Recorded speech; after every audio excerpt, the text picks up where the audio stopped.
अपना नया part start करते हैं, नया चैप्टर स्टार्ट करते हैं जिसका टॉपिक है रिस्पायरेटरी सिस्टम। तो सबसे पहले हम जान लेते हैं कि रिस्पायरेटरी सिस्टम होता क्या है। तो रिस्पायरेटरी जो सिस्टम होता है उसे फिजियोलॉजी के आधार पर या बेस पर उसे दो भागों में बांटा जाता है, यानी दो प्रोसेस से उसे होकर गुजरना पड़ता है। जो फर्स्ट है उसे ब्रीदिंग कहते हैं।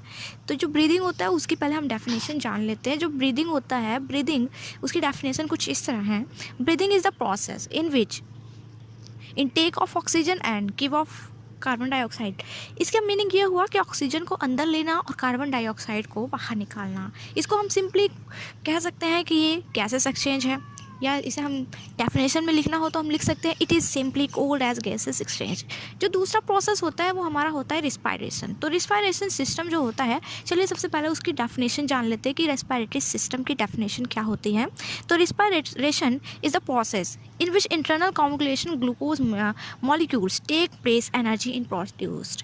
तो जो हमारे अंदर ग्लूकोज होता है और इंटरनल कॉम्युनिकेशंस होते हैं उनको ग्लूकोज में चेंज करना और एनर्जी को बनाना क्या कहलाता है, हमारा रिस्पायरेशन सिस्टम कहलाता है या रिस्पायरेशन कहलाता है। To excess energy produced in respiration. तो इसमें जो है कुछ एनर्जी निकलती है जो स्टोर्ड होती है यानी सेफ होती है या बचाई जाती है, उसे एटीपी के रूप में बचाया जाता है। एटीपी की फुल फॉर्म होती है एडेनोसिल ट्राइफॉस्फेट।